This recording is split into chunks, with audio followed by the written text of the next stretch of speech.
Have you noticed something kind of weird lately?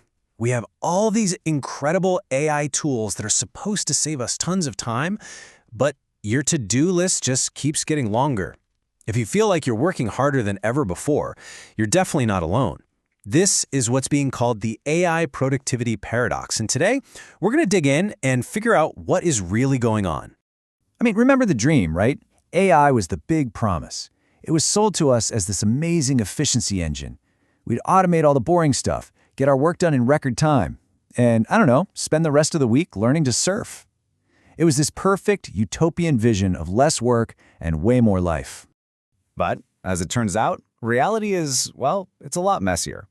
A brand new study from Harvard Business School actually went behind the scenes to see what happens when these powerful AI tools get into a real workplace. And what they found completely flips that whole utopian dream on its head. And this all leads to a really fascinating and honestly a pretty counterintuitive question.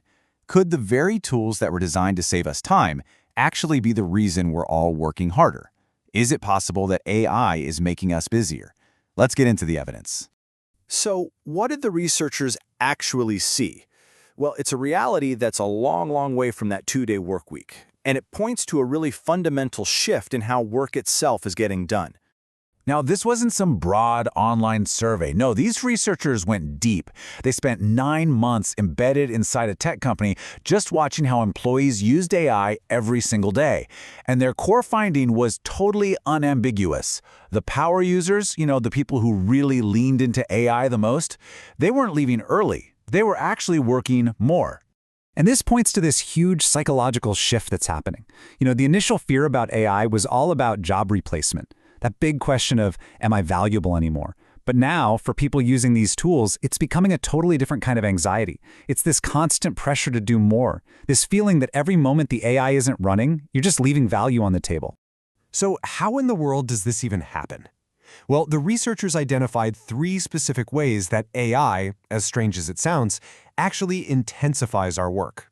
And understanding these is the absolute key to grasping this whole paradox. The researchers pinpointed 3 key ways this intensification happens. First, something called task expansion. Second, blurred boundaries. And third, more multitasking. Let's walk through each one so we can really see how this new reality is taking shape. Okay, first up, task expansion. Think of it like this. AI acts as a cognitive boost, right? It fills in the gaps in our knowledge. And all of a sudden, tasks that seemed way out of reach are now totally possible. So we start taking on responsibilities that used to belong to specialists. And here's a real-world example straight from the study. Product managers started writing code. Designers were doing it too. This is work they would have absolutely outsourced or just completely avoided in the past. And this wasn't just a small experiment either. Over time, their entire job description just got bigger. AI made them more capable, and in turn, it made their jobs bigger. All right, the second mechanism is blurred boundaries.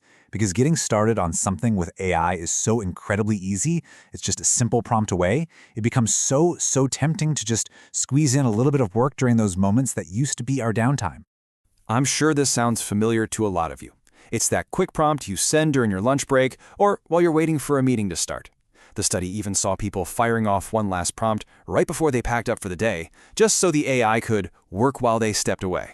And all those little moments, they really add up. Our breaks just stop feeling like real recovery time. And finally, AI makes a whole new level of multitasking possible. It can be generating code or analyzing a huge data set in the background while you're focused on something else entirely. And that encourages us to, say, bring old projects back to life or run a bunch of new ones all at the same time, which just increases the sheer volume of work we're juggling. Now, I want to be clear, this intensification isn't automatically a bad thing. Like any really powerful shift, it's a two-sided coin. There's a pretty significant upside and a very real downside.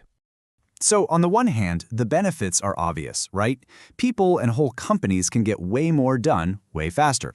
Plus, there's this real personal reward, that amazing feeling of mastery and empowerment that comes from learning totally new skills. But the downside is serious. With less and less downtime, work starts to feel ambient. It's like something that's always on in the background, and that leads to more pressure and a very real risk of burnout. And check this out.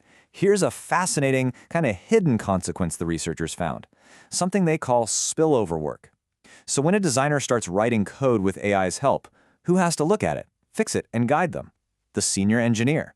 So what happens is the experts suddenly find themselves with this new, often invisible job, cleaning up the AI-assisted work of their newly empowered colleagues.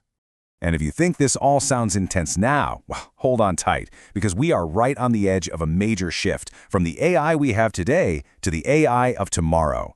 It's called the agentic wave, and it is going to amplify every single one of these trends we've just talked about. Here's the key difference. The AI we use today is mostly assistive. It's a powerful tool, sure, but it's one you command to do one specific thing. The coming wave of agentic AI is completely different. It's less like a tool and more like an autonomous team that you manage to achieve a much bigger goal.